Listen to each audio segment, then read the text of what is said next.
Well, it's that time of year again. It's almost time for Otakon, and you'll probably be wondering where you can get food and stock up on supplies. Every year I do this series of videos to show you where in Baltimore you can get that stuff, and while I might not make it to Otakon this year, I still want to do these videos, so we're going to go ahead and start. Let's talk about Baltimore and safety. Baltimore is just like any other city. You just want to use common sense, be careful, don't walk alone into alleys or anything like that, especially if you're, in costume. That's just inviting trouble. You don't really have to worry about the bums. They're pretty harmless. Just don't give them any money. You really don't want to do that. But generally speaking, you're in the safest part of town, so you might hear some horror stories about Baltimore City, but honestly, as long as you just stay pretty much where the tourists are, you're as safe as can be. The Charm City Circulator is a free bus service that is made primarily for tourists, since most of the routes go through downtown and other tourist spots like the Inner Harbor. A bus will arrive at each stop every 15 minutes, give or take. Sometimes it's 10, sometimes it's a little bit more, it just depends.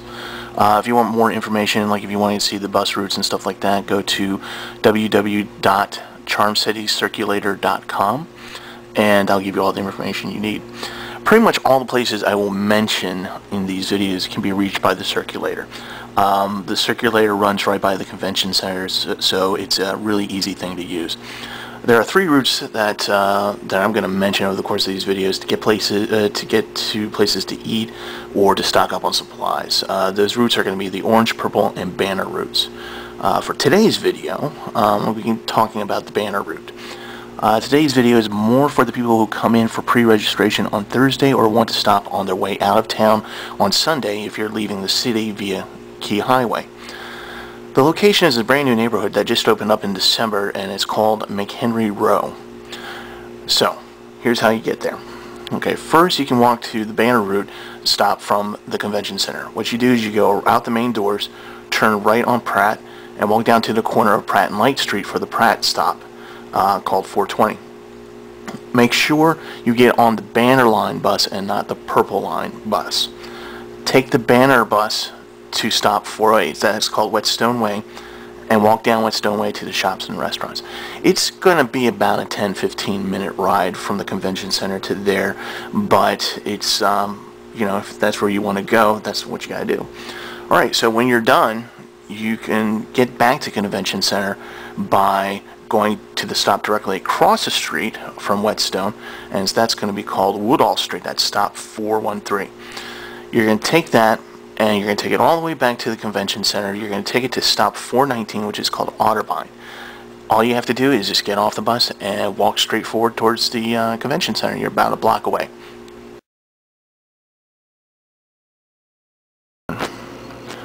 One of the first restaurants you're going to see is the Green Turtle. For those of you who are not familiar with this franchise, it's basically a pub. So there'll be a bar in there. It's pretty much pub food. It's a little bit overpriced for mediocre food. I don't strongly suggest it, but if you are leaving town and you want a quick place to eat, this might be it for you. Across the street from the Green Turtle is, of course, Dunkin' Donuts, the ever popular donut and coffee shop. They're going to be open, I want to say 5:30 a.m. So if you need a really early coffee fix, you can get here. They'll be open. Sometimes they have the door locked, but they'll be there, so just kind of knock on the door, they'll let you in. You can get some quick food here, but really, if you're going to go here, get the coffee and donuts. Okay, the Red Parrot is an interesting restaurant. It's going to be next door to the Green Turtle. It is a blend of Korean and Japanese cuisine. It's actually not bad for a chain restaurant. Obviously, if you want to go authentic, you should probably go somewhere else. But you can get Korean barbecue, not in the manner that the Koreans would actually serve it. It's more Americanized than that. But it's pretty good. You can also get sushi here. And again, if you want better sushi, I can tell you a better restaurant to go to. But it's reasonably priced. They also have a bar there as well. So this might be a good place to go when you're heading out of town, or you want to have a nice meal before you go to the convention on Thursday night. Jimmy John's is located across from the Red Parrot. It is basically a sandwich sub shop. and they're really reasonably priced.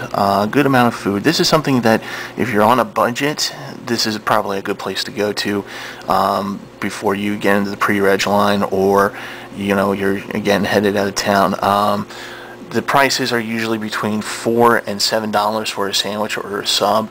It gets a little bit more expensive when you add chips and a drink to it, but then again, it's still reasonably priced. So if you don't want to pay, $13 for that awful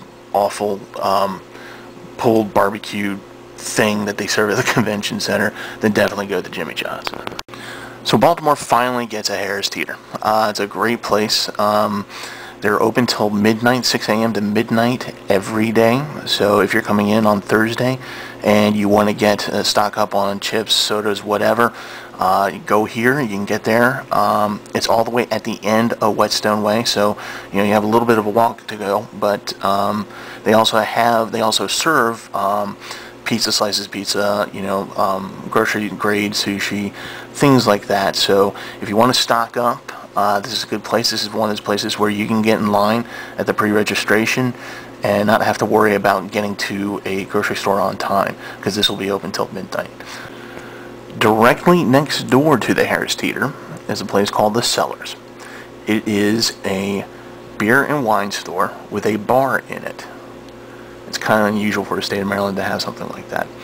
So, if you're over 21, and yeah, you really should be over 21, you really shouldn't be drinking if you're underage, but if you're over 21 and they do card here, I know for a fact, and you want to get yourself a nice six-pack or some wine, then this is the place to go. The Cellars has the same hours as the Harris Teeter, so that means that it's open at 6 a.m. and closes at midnight. Some of the beers that you can get there are Heavy Seas, Dave's Pale Ale. There's a lot of new Belgium type style beers. Or if you want, you can just saddle up to the bar, or maybe you can pick up a sandwich from Jimmy John's or whatever and come over to the bar and sit there. They have a large screen TV, and you can just chill and eat there. The other thing about the Cellars is if I'm not going to be at Otakon, odds are you will find me there, because that's where I work.